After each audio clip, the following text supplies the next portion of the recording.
Oi, gente, tudo bom com vocês?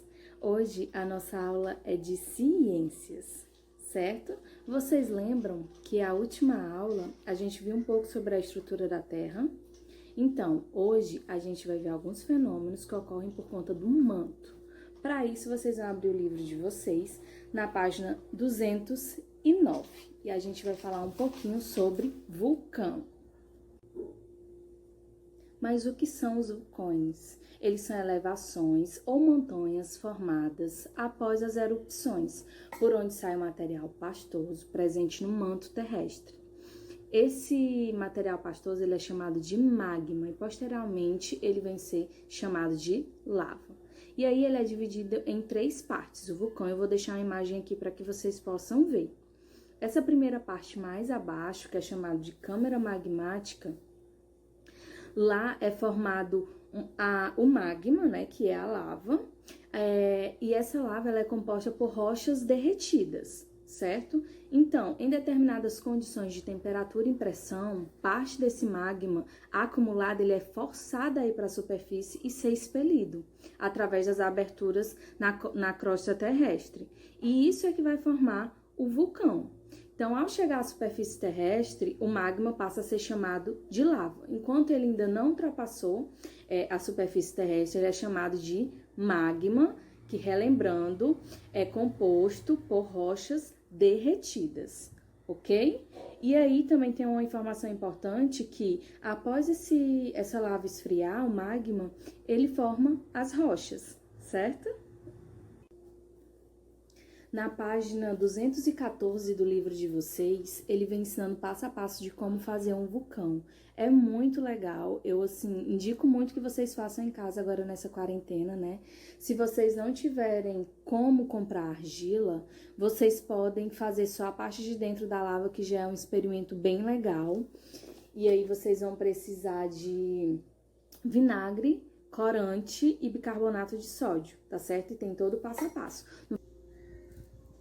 Para o experimento, vocês vão precisar de um prato, porque como a gente não vai fazer a estrutura, aqui no caso eu não irei fazer a estrutura do vulcão, então para não sujar, vinagre, um potinho para realizar a mistura, bicarbonato de sódio e corante alimentício vermelho. Vocês podem usar outro corante que vocês tiverem em casa também, certo? Vermelho é para poder dar a cor do fogo, né, da lava.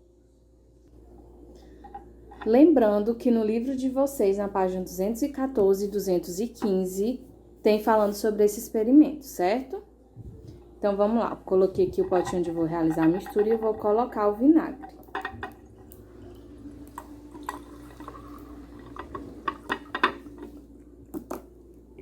Agora, eu vou colocar o corante vermelho.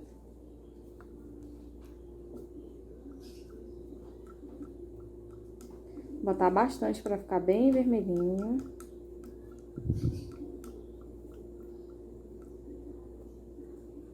Lembrando que essa mistura, ela fica dentro do vulcão, tá certo? O vulcão vocês podem fazer de argila. E essa misturinha, ela vai ficar por dentro do vulcão, dentro de uma garrafa plástica ou de um copo, certo? Para poder fazer com que o vulcão entre em erupção. Já misturei, já tá bem vermelhinho. Agora eu vou despejar de uma vez o bicarbonato bem rápido, tá certo? Na mistura. Olha só.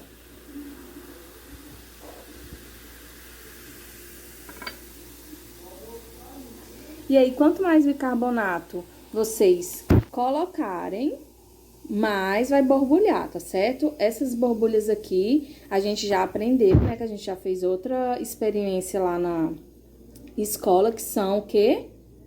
Gás carbônico, né? Agora vamos falar um pouco sobre o outro fenômeno que ocorre por conta do manto. Esse fenômeno, ele é o terremoto, certo? Página 211 do livro de ciências de vocês, a gente vai falar um pouquinho sobre os terremotos, né? Como é que eles acontecem, por que eles acontecem. A crosta terrestre é a parte superior do manto e ela forma a litosfera. Essa porção de terra, ela é formada por várias partes, ok? Essas várias partes são chamadas de placas tectônicas e elas estão em constante movimento, certo? O que é que ocorre um terremoto? Essas placas tectônicas, elas podem acabar nessa movimentação encostando uma na outra.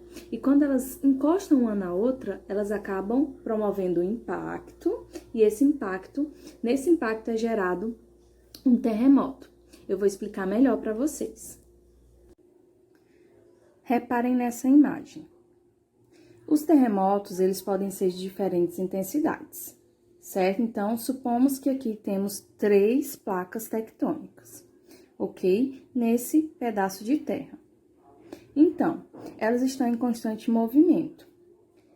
Se uma, nesse movimento, acaba encostando em outra placa, o que é que pode acontecer? Isso vai gerar vibrações que formam um impacto e, assim, o terremoto.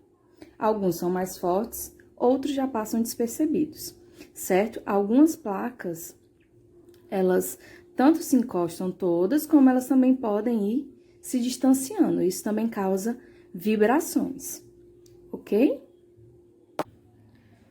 No livro de vocês, na página 211, há uma imagem dessa com a representação das placas tectônicas. Vocês podem acompanhar por lá também. Eu peguei essa imagem aqui para que ela fique maior, para vocês poderem ver melhor a representação dessas placas, ó.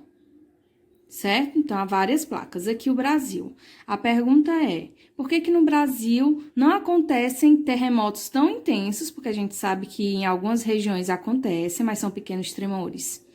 Então, a pressão aplicada entre 2 placas contrárias às regiões mais vulneráveis que podem ocorrer os terremotos são aquelas que estão mais próximas das bordas, certo?